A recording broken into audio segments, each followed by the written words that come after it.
Interesting to see how much knitting gets done. I don't know if you can hear that, but Kent's using compressed air to clean his computer right now.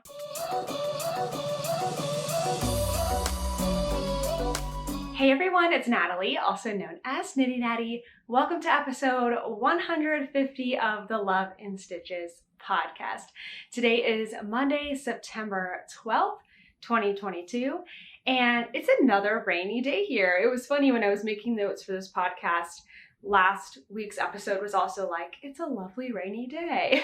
And it's another lovely rainy day. The temperature is a little cooler, but today it's super foggy. Like, you can't see the tops of the buildings around us. So of course I had to grab a video to show you what that even looks like, because it is the coolest thing ever. Sort of in the distance you can see like the sky poking through the clouds, but it's a pretty cool view up here. So trying to not take it for granted and enjoy, and it's just really, really neat. What's kind of funny is ever since they announced that they were going to start window washing our building, which we've lived here now for over a year, like a year and a half, I think. They haven't washed the windows at all on the outside, and I think they normally do it once a year. So they just said they were going to do the window washing, and it's been raining a lot, which is kind of funny. But we've had nice days in between. It just happens to be a rainy Monday, just like it last week was a rainy Monday.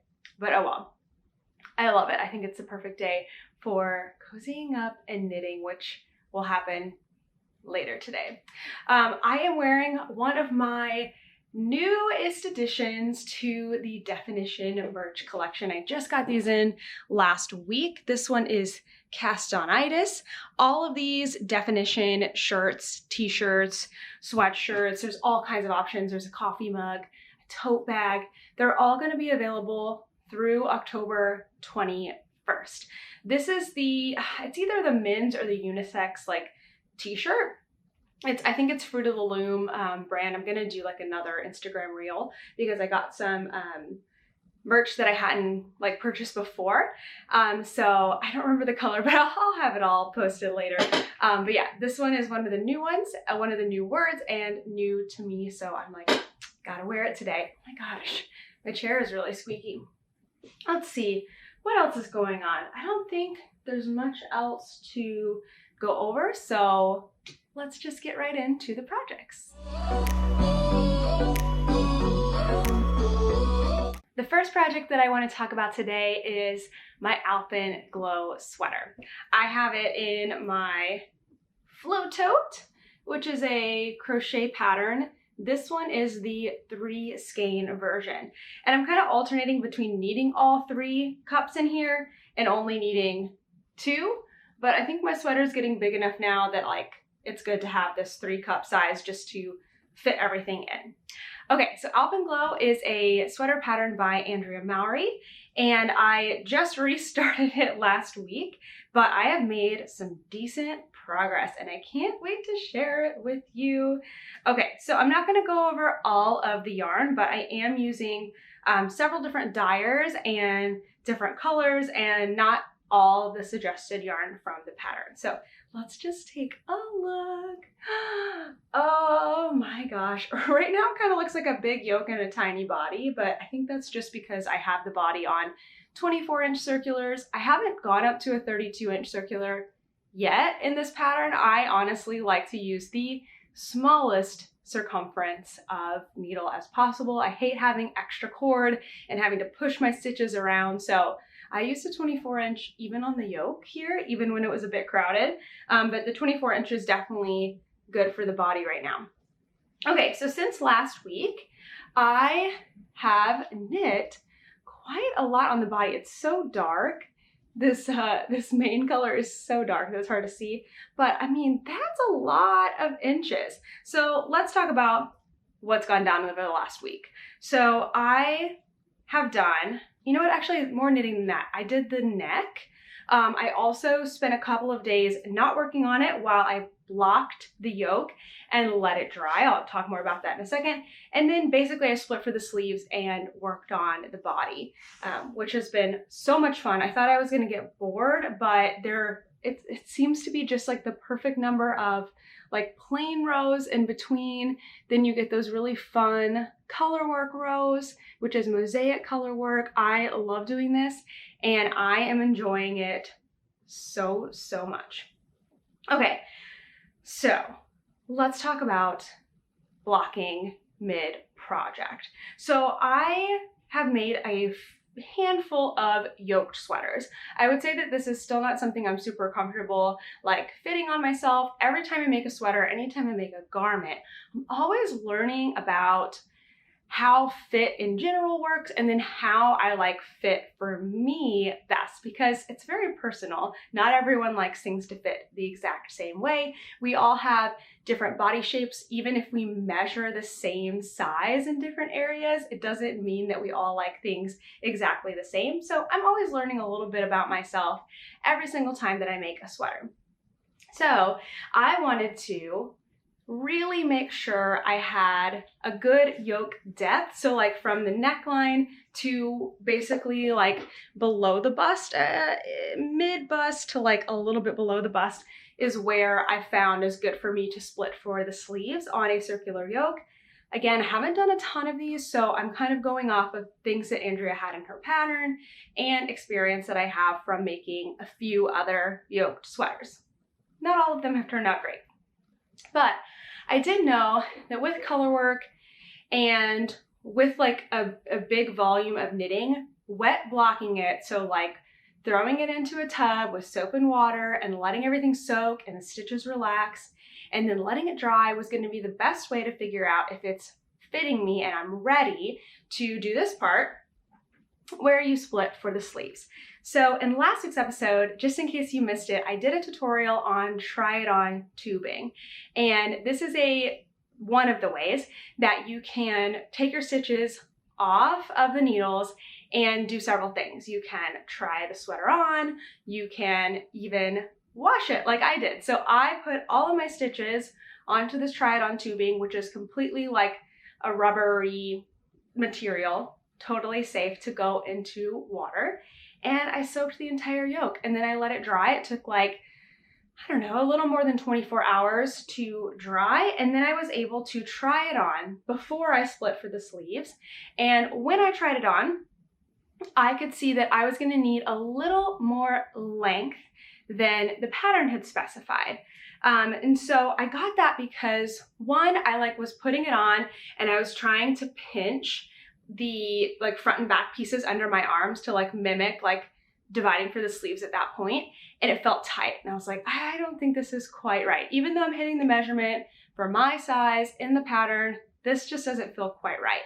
Then in the pattern too, Andrea had a note that she likes to divide for the sleeves or split for the sleeves when her yoke is 2 inches below the armpit, which is kind of like a hard like where does the armpit start and, you know, all that. But I think I was like, if I like considered this to be my armpit, I was only like an inch below that.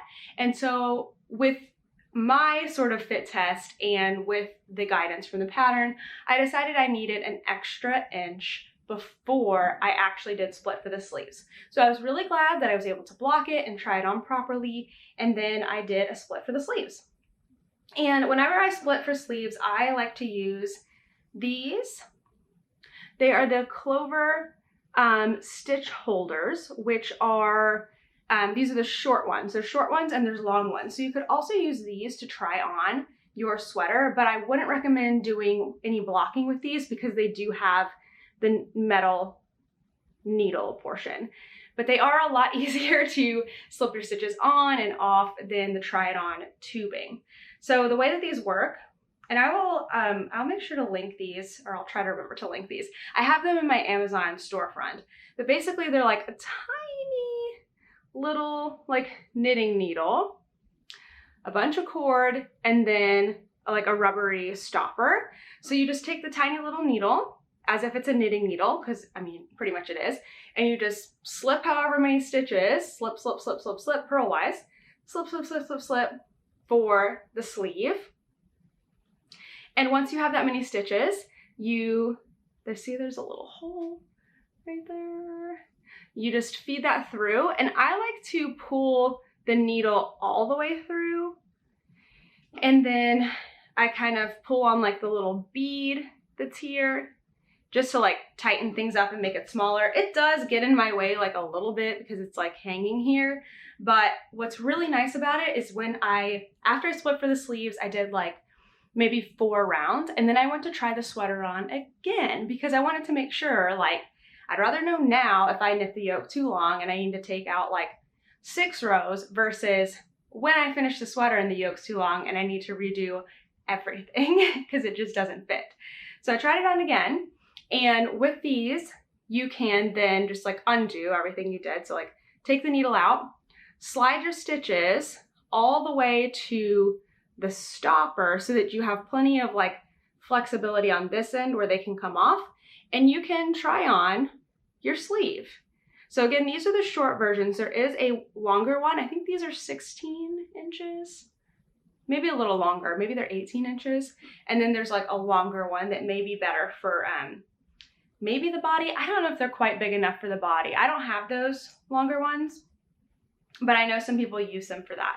But these are the hands down the best stitch holder tool because they're flexible, they're easy to get stitches on and off of. Like when you go back to pick up the sleeve stitches, you simply just slide them up onto this tiny little needle and then transfer them, slide them over to your needle. I wouldn't recommend knitting off of it, plus it's not oriented the correct way. You need to like feed your stitches onto the needle. But yeah, they're super awesome. So I have those, I have 2 of them, and I just hope that I don't have 2 sweaters going. I try not to, so that's fine. Okay, I also knit a modified neckline on this, which I'm not sure if it's going to work at this point. I did knit it before blocking because I felt like that was an important factor to see how the neckline was going to look when I blocked everything. But what's happening right now is it's kind of wide. I think you can kind of tell that it's a little wide. It's not so much that it's wide, like it's covering up bra straps, but it's more that like the back of it is like kind of sticking up like this when worn. Now, I don't know what's gonna actually happen once I get the weight of the body and the sleeves and everything. Everything might kind of pull down, and I'm hoping that it does. But for now, I'm just gonna leave all my ends from the neckline and everything in case I do need to come back and actually knit the neckline as written. So what I've done is I have done 1 inch of ribbing and then a tubular bind off. Although I realized I didn't do the tubular bind off the way that it is in the pattern. So if you're gonna try this, go to the sleeve part of the pattern and follow the tubular bind off instructions for that, instead of doing what I did, which is like, I did the row where you rearrange things and then I just did my tubular bind off because I knew how to do it. I'm like, oh yeah, this is how you do it. But I think I forgot that there are supposed to be some slip stitch rows that I did not do. So I'll have to see if like the sleeve portion looks better than this. Come on now. Focus. There we go. I mean, this looks fine, but if when I do the sleeves it looks better than this, then I might be redoing it regardless of if I have to add extra ribbing. So yeah, it's kind of like flaring out a little bit in the back. The front is fine, like the height of it's good, but I'm wondering if it's a wide neckline because it's intended to have all that extra ribbing. It's supposed to have a 2 inch like fold over, so 4 inches of knitting that's folded over. And I don't like things on my neck so much, so I'm not a fan of that. So if I get done with the sweater, once I have it like all finished and blocked and everything, if the neckline is still doing that, I will handle that then, whether it's trying some decreasing or something and keeping a short neckline, or just doing the original neck ribbing and doing what the pattern has planned. Okay, is there anything else to say about this? Okay, so I have a lot of skeins of the main color and all my yarns are linked in the Ravelry project page. That's why I'm not gonna go over them today. This is so dark, it's not showing up well on camera, but it is a really, really deep, like, it almost reads black, honestly, but it's really kind of a purple, or maybe more of like a navy. But I have so many skeins, I have 7 skeins of it because it's not it doesn't have a lot of yardage on it. So I'm changing yarns like fairly often. So at first I was trying to do helical knitting, which is a method of like alternating yarns. Because these are hand-dyed yarns, I wanted to alternate them. Now, to be perfectly honest, all my skeins pretty much look like they're identical, but I know that sometimes looks can be deceiving, and when you actually get them knitted together in a project, they can look very different. So I didn't want to just like use up all of one skein and then transition straight into the other. But when I tried to do helical knitting, it wasn't working out with this other part of the pattern, the slip stitches and stuff. So I quickly said, no, I'm not gonna do that. What I'm doing instead is I'm using the space in between where there's color work.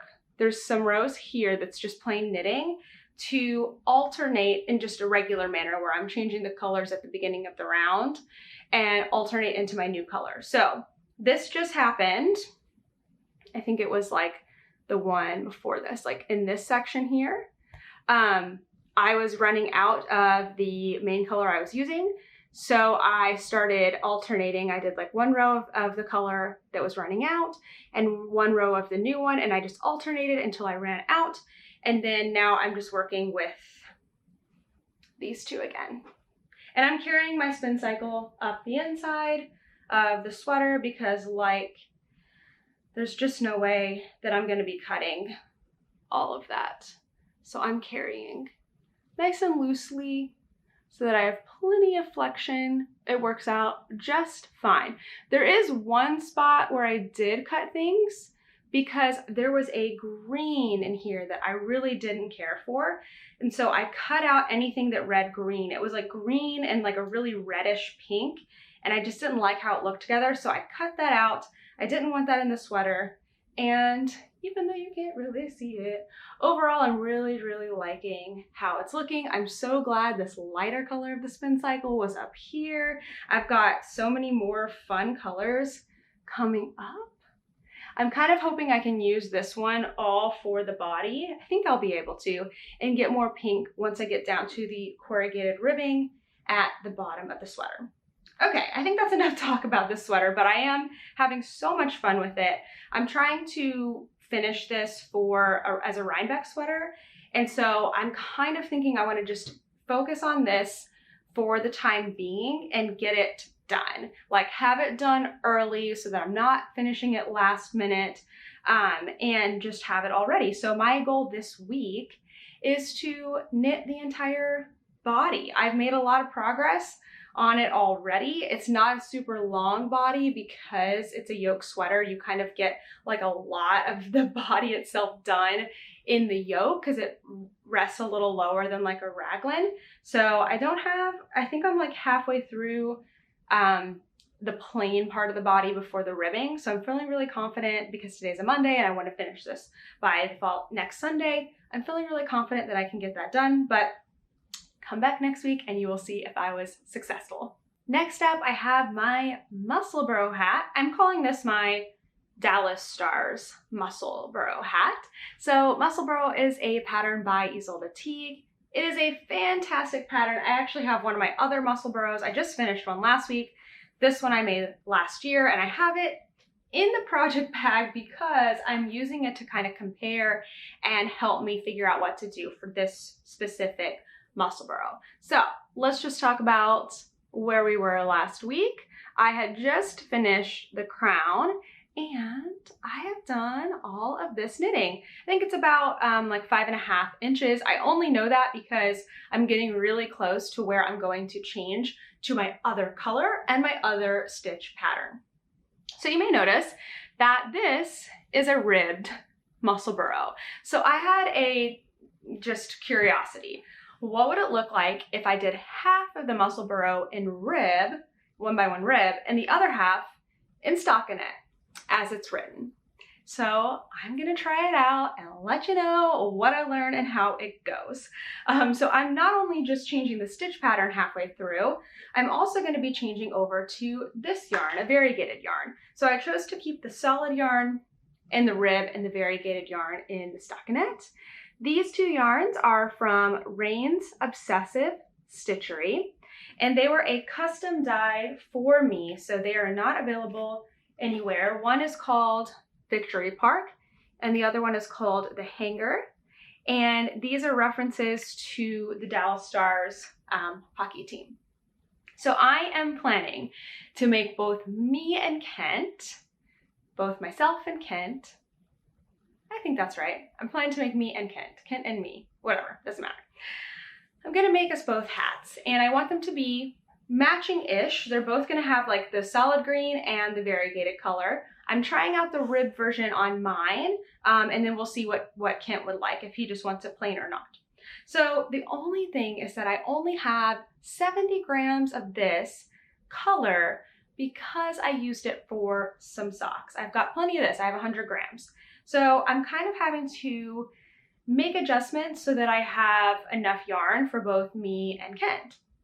So in order to do that, I'm planning to make hats that don't have any slouch and that don't roll up at all. So this hat is not meant to roll up, but it does have some slouch to it. But for this hat, I don't have enough yarn to do that. So I've been using this one. I've pulled it down so that there's no slouch, and then I rolled it up. I guess this one does have roll up capabilities if you don't slouch it. I rolled it up and then I placed a marker. Where did the marker go? I think I have it on the inside. Yeah, here it is. I placed a marker and that told me how long I can make this hat and still have it be wearable, still have it be long enough with no slouch and no fold up. So I'm kind of like taking the two hats and like putting them next to each other and comparing. But the other thing that I have to consider that I'm not quite sure about is this one is ribbed and this one is not. So even though they have the same number of stitches right now, when I put them up next to each other, the other thing is the crown is not quite the same. Hold on. Yes, it is. I just wasn't placing it in the right spot. So when I put them up next to each other, like you can see, I'm getting fairly close to that marker point, but the width is nowhere near the same. Now, of course, it will be when I put this on because the rib will stretch out, but when fabric stretches widthwise, it loses some of its length. So I'm kind of curious if I should actually make the ribbed section or the ribbed half of the hat maybe like a ½ inch longer than the stockinette. And then when I wear them and the rib stretches and the stockinette doesn't, they will be the same length. But I don't really know enough about this. I haven't tested it before. I don't know if I really need that or if I'll be okay. So I don't know at this point what to do exactly. I know that I'm getting close, and then when I kind of stretch this out, I do lose some length. Here we go. I do lose like a little length. So maybe I don't need quite a ½ inch, maybe just like a couple of extra rows. I don't really know. What I don't want to happen is when I make the hats, because this is I guess this would make more sense. You make something big and long and then you fold it up inside of itself. I don't want like one part to be shorter than the other because that will be an issue when the longer end is the one that needs to go inside the other. Like I want them to be able to like be fully a green, solid green hat and then fully a variegated hat. So if you have any information that you think might be helpful, feel free to throw it into the comments. I will see, but probably by next week, I will be working on the variegated version or half of the hat. And we have a lot of time where we're gonna be out and about coming up. So I hope to get quite a lot of it done. These are going quite quick for me, especially this one because I'm doing fewer stitches than I did on my last one. And it's a whole lot shorter because I'm trying to work with limited yarn. So I'm enjoying that very, very much. Okay, I have one more project. I started something new.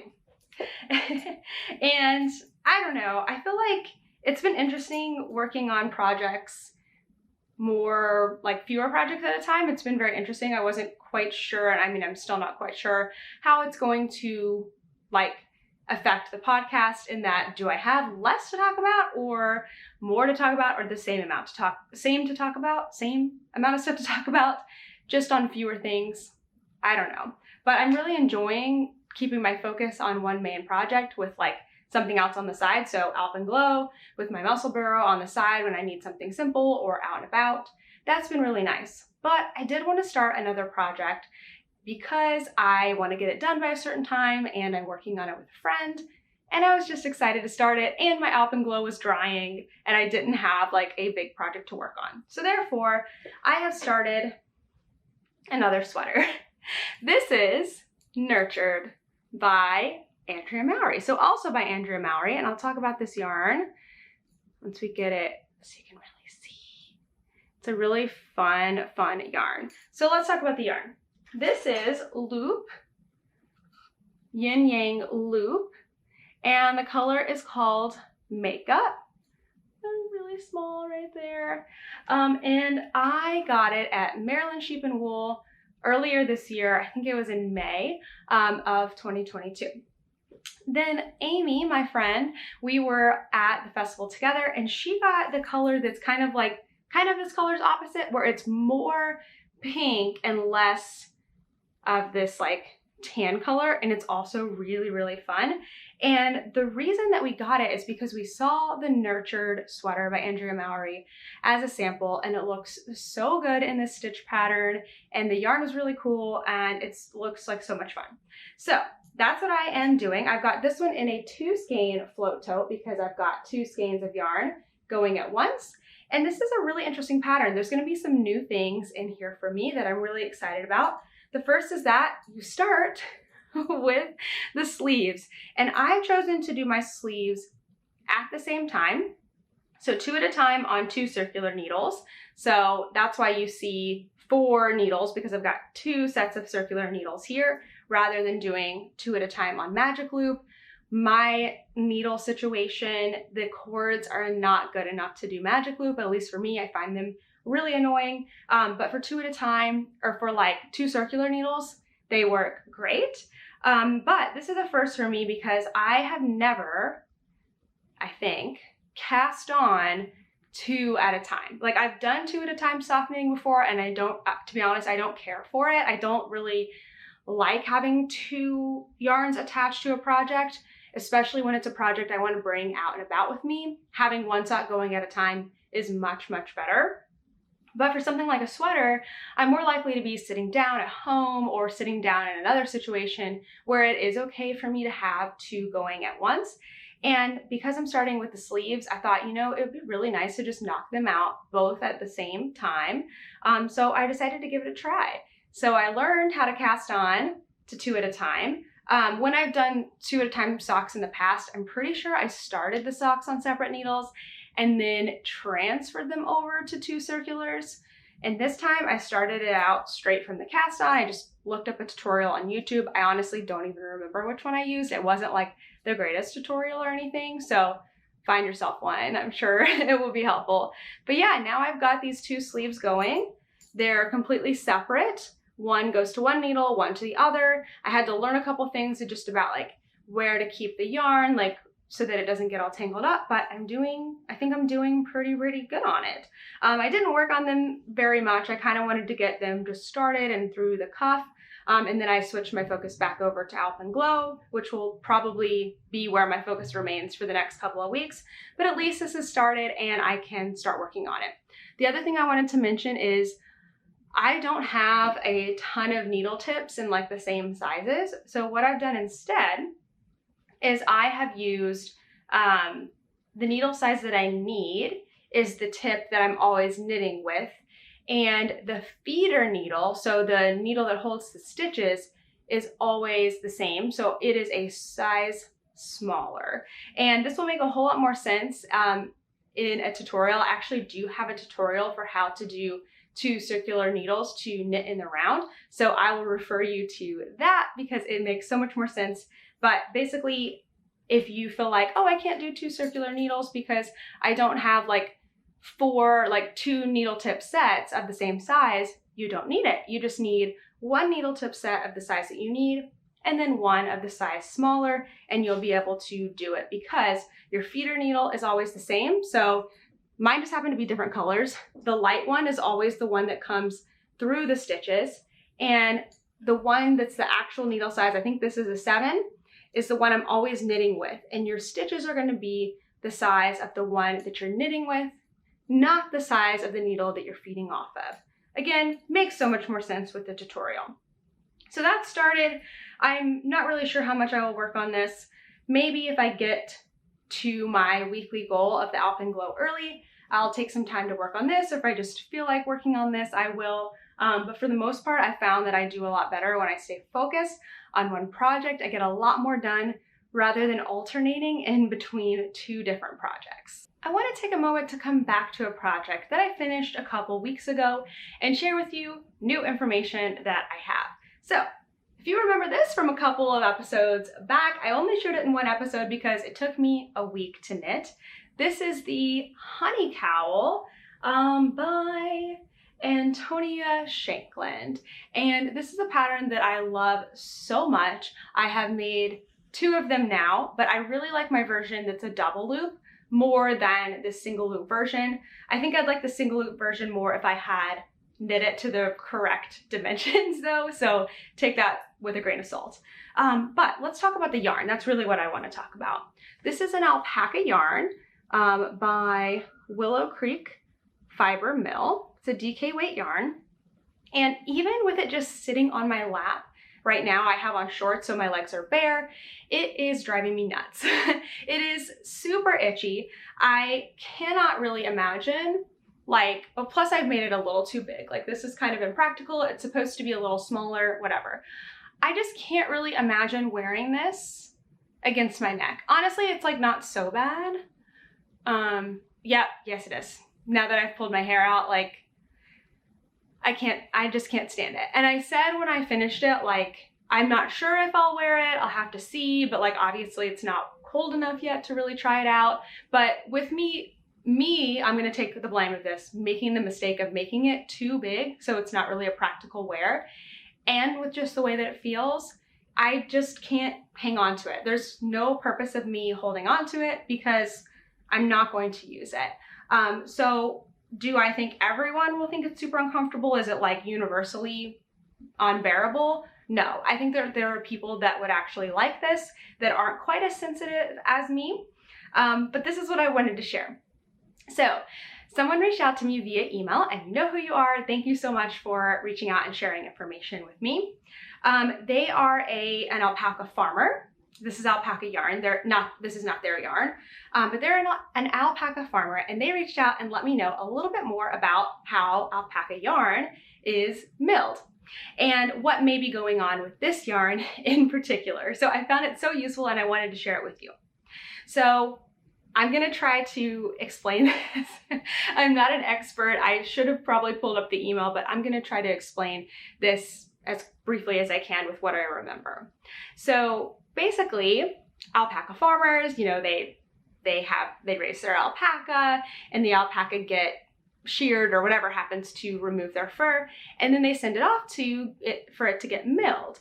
And if you remember me talking about this yarn, I picked out so much veg matter, which is like the little sticks and hay and all kinds of stuff that is in the yarn, and that's okay. Like, some yarns have that if they're a little more rustic, if they're commercial or like indie dyed, like merino wools, they don't normally have this. They're like really picked over and like smooth.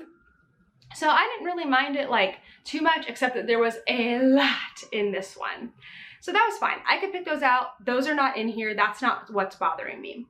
But the other thing that this farmer shared is that alpaca have guard hairs, and guard hairs are kind of like wiry, and like, I don't know if the camera's gonna pick these up, but these thin, more wiry, like little things. I mean, some of these are like this is like a dog hair. So not that. I don't even know if you can see it. But these like thin little like wiry bits, those are guard hairs, and those can be really like ticklish and itchy, and I think that's what's making this not be comfortable. What this alpaca farmer wanted, I don't know if farmer is the right word, but what this person wanted me to know, and they were super sweet and explained things so well, was that not all alpaca yarn is like this. A lot of times when it's milled, all the veg matter is removed for the most part, and the guard hairs are removed. And then it's really soft and comfortable. And so their biggest thing was like, I just don't want you to not like alpaca. And so I wanted to share this with you too, because I didn't want anyone else to get the impression that like alpaca yarn as a rule is not something very soft and comfortable. Generally it is, but it just so happens that this yarn that I picked up does not have those guard hairs removed, does not have that veg matter removed, and therefore it's just not quite as soft as most other alpaca yarns are. So I thought that was just really sweet. Like, one, I just appreciated somebody reaching out and like teaching me something, but also to know that it wasn't just me being super sensitive. It's that this yarn has these guard hairs in it. They were familiar with this yarn in particular, and so they were able to like give me that information. It doesn't mean that this is a bad yarn or anything like that. It's just something to know, and to know about yourself if you're able to withstand that kind of like feeling. And I think I'm just one of those more sensitive people. But anyway, I thought that was so interesting, and I wanted to share that with all of you. So now this is going to be donated because it's silly for it to take up space in my drawers. We got a limited space here. I'm not gonna wear it. There's no reason for me to hang on to it any longer. Did I love making it? Yes. Did I love the yarn except for the feel of it on my neck? Yes. So no regrets for making that cowl. Okay, last thing I wanted to share. My yarn for the West Knits MCal 2022 is here. I cannot believe how fast it came. I think I ordered it, I ordered it the day that it went on sale, which was last Saturday. So not 2 days ago, as of the time I'm recording this, but the week before. And then it came on Wednesday or Thursday. Like it got here in like 4 or 5 days, which I'm not 100% sure. Well, actually, I guess I can check. It says it's addressed from Amsterdam, and I live in New York City.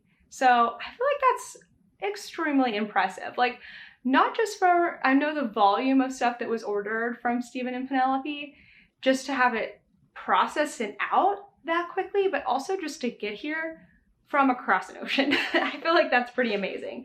Now, I'm not going to open this right now because I'm planning to film a series throughout the process of knitting this year's shawl, and it will come out a while from now. At the end of October, when the shawl is over, I'm planning to kind of film as I go, kind of talk about it week to week. I think that will make a fun and interesting vlog, similar to how I kind of did a sock week one.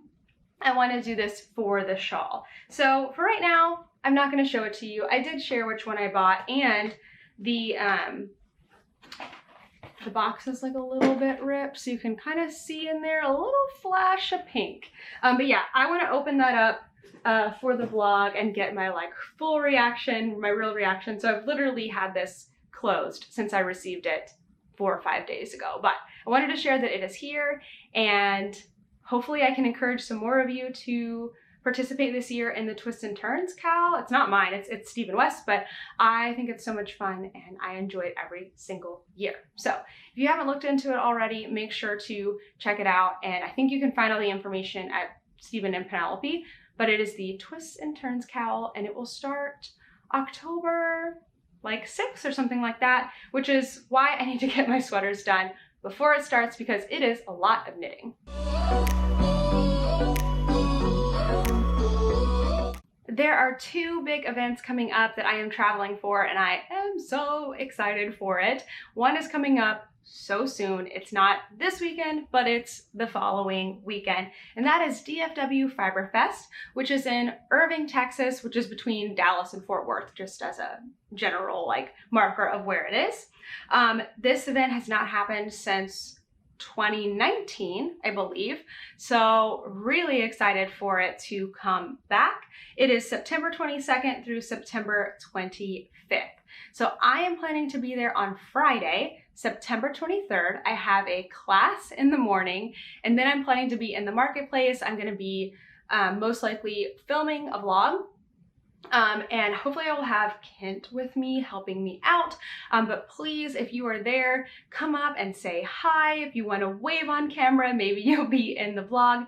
I'm not planning any specific type of meet and greet because I'm probably only going to be there for one day. And I do genuinely want to get to look at the entire marketplace and shop and do everything.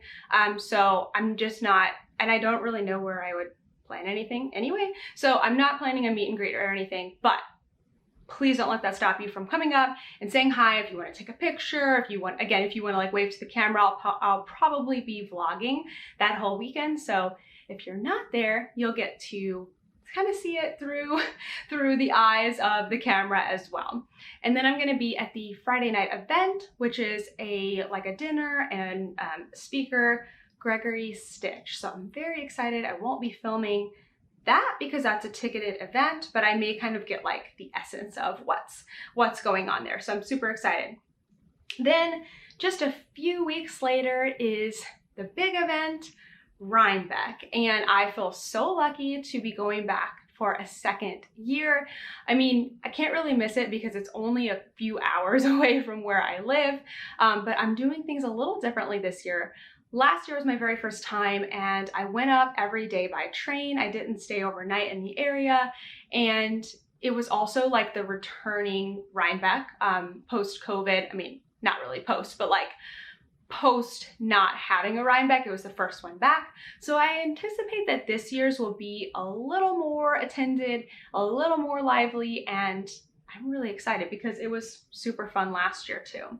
So Rhinebeck itself is a Saturday and Sunday event. It's called the New York Sheep and Wool Festival if you're looking for tickets. It is October 15th and 16th, 2022. But there are a lot of events that Friday, October 14th. So my schedule right now is we are going up on Friday morning. We're taking the train up, and we are going to be going to Cake Palooza on Friday morning in the first time slot, which is 10 to 12, I think. Then we're going to be heading over to Wool and Folk and spending the rest of the day at Wool and Folk. Then on Saturday, we'll be at Rhinebeck. Saturday is probably when I'm going to have some type of meetup, but I'm going to figure that out later because a lot of other people do their meetups on Saturday, and if I try to do one at the same time as like Andrea Mowry's sweater, like that's just not going to work because everyone will go to that, and I want to go to that. I'm making the sweater this year. So I'm going to kind of see when like the other people are doing their sweater meetups and whatever, and then plan mine. But I will have some sort of like time where I'm like, I'm going to be on the hill from this time to this time. If you want to come say hi or take a picture, I will be doing that for Rhinebeck. And then I will also be there on Sunday, just shopping and vlogging and hanging out. So again, at any of these events, come up and say hi. I am so excited to meet you. The Love and Stitches membership is an online community of knitters and crocheters from around the world. We have 2 to 3 online social events each month, daily member-led knit and crochet groups, and a 24/7 Discord community. We also have our own exclusive make-alongs, book club, swaps, and more. The membership will open for the last time this year on Tuesday, October 4th. Click the link below for more details.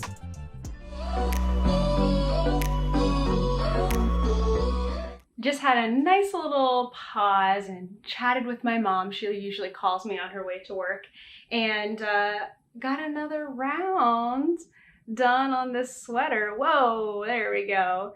Got another spin cycle round going, and those are my favorite. I love those. The sun has also started to come out, and Toaster has decided to come into our frame here. Oh, and I forgot to say, I have some bats we've decorated for Halloween, which is something I'm going to show you a little bit more of here in just a second. So let's talk about life in the last week. So we've had a really fun week. On Wednesday night, we went to see Come From Away, which is a Broadway musical play. It was so good. It's a really interesting, like, I don't know if type is the right word, but it's one whole cast. None of them have like a role higher than the other. Like there's no like main person. They're all playing multiple parts with different accents and everything. It is super cool. And it is about 9/11, but from the perspective of the, I can't remember what it's called now. They said it a ton in the play, but the place in Canada where they rerouted a lot of the planes, or like all of the planes on that day. And it was like sad, and I was like tearing up, and then it was like funny, and it was just a really, really great show. And we really wanted to see it. We know that it's not going to be here for much longer. I think they have showings now through maybe January of this year, but it is going away at some point. And Kent and I didn't even realize until we were leaving that this weekend was 9/11. So it was kind of like a nice like tribute to that time, something that we can't fully understand, not actually being New Yorkers, like just how significant it was, but being alive at that time and having memories of that. I was young, but I do remember. It was just kind of like a beautiful timing sort of thing. So yeah, we saw Come From Away. I did, of course, a lot of knitting, which is why I got so much done on my Burrow hat this week. And so it was a great time all around. In case you missed it, check out my newest video, a local yarn store tour of the Craftivist in Atlanta, Georgia. Here's a sneak peek.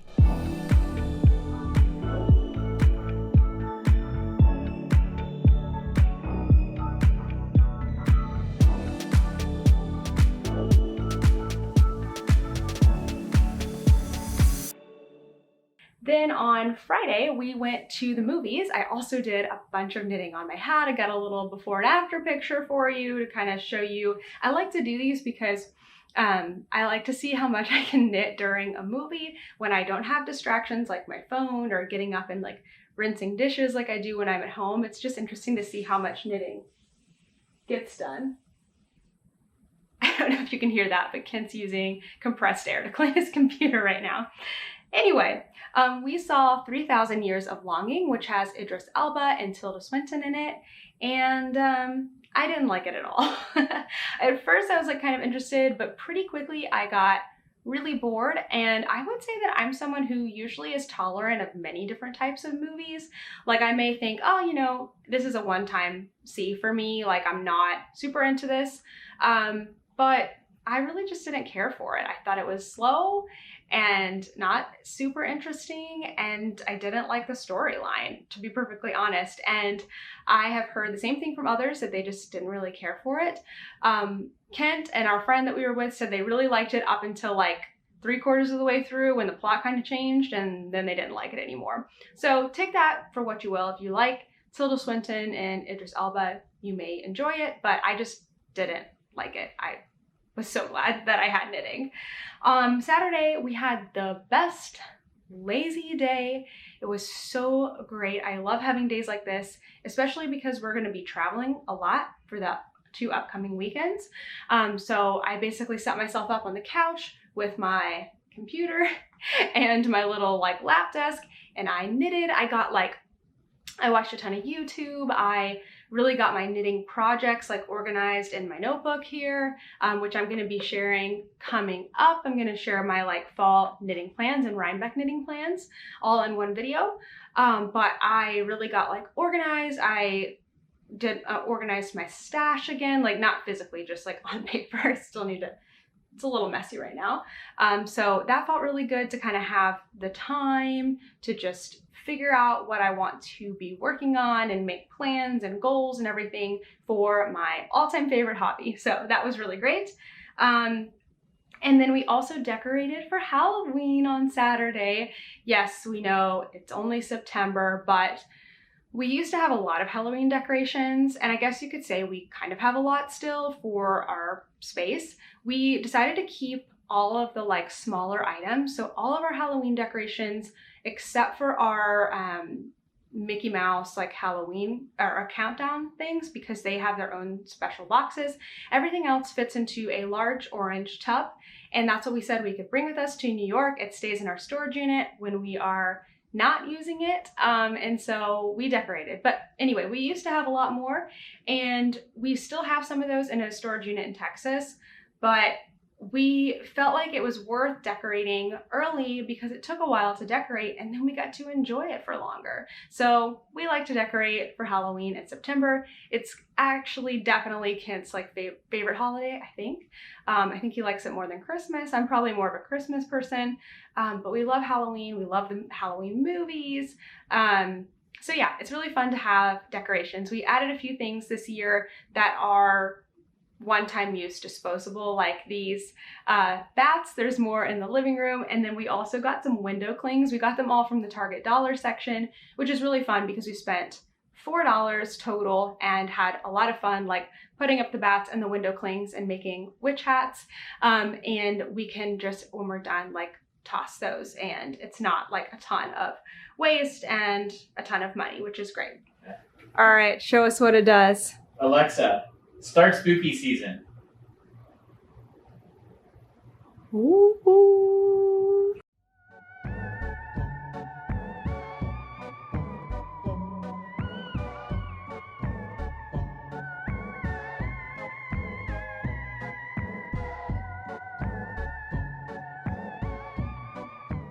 And then on Sunday, we got out of the house for a little bit after our super lazy Saturday, and we went and got ramen.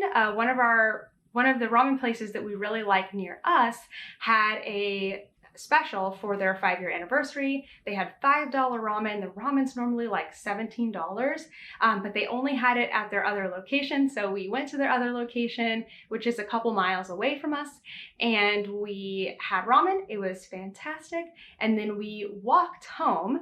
And so we walked through like different, like, not a farmer's market, what's it called? Like there was food stalls and stuff, and then we went and did like a little bit of errands and got our groceries and just like made our way home. So we did a lot of walking on Sunday, so that was nice to, one, get out of the house and do something fun, and then get a lot of exercise in and everything. It felt really, really good.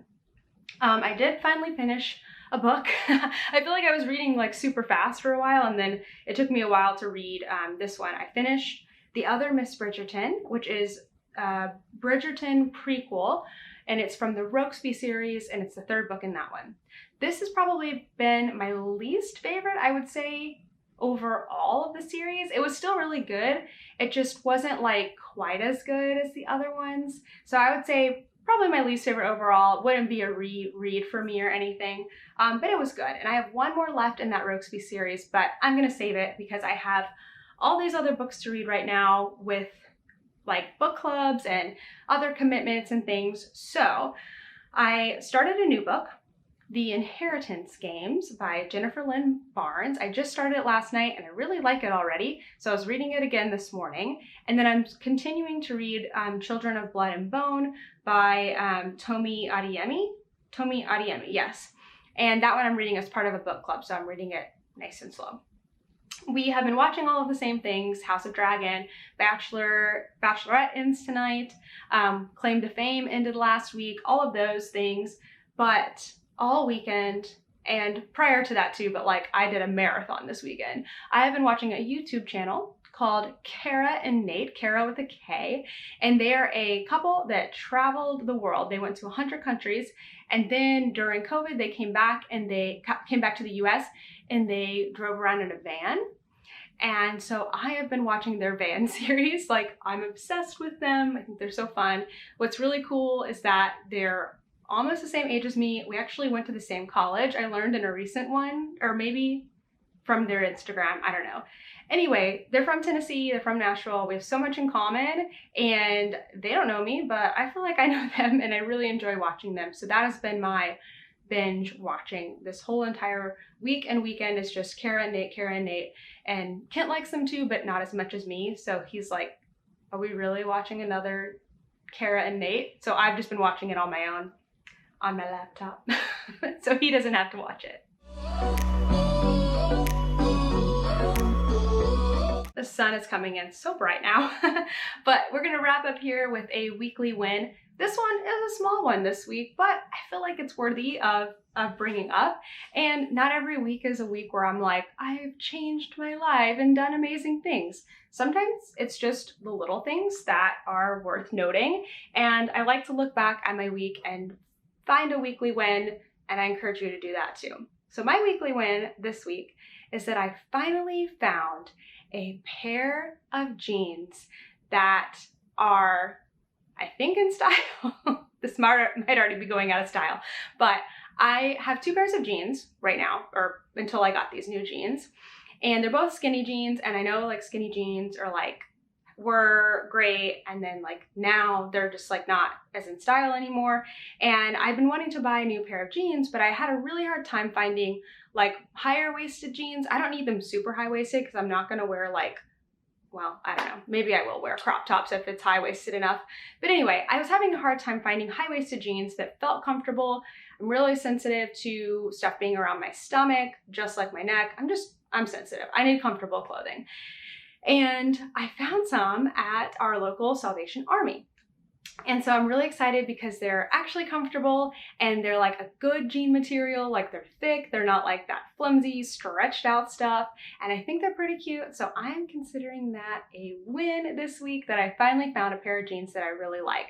I love buying jeans secondhand because jeans are expensive, and when you buy them secondhand, they're already like broken in, so you know if they're gonna hold up. They're not like, you know, sometimes you get jeans and then they do that like stretch out thing on the crotch.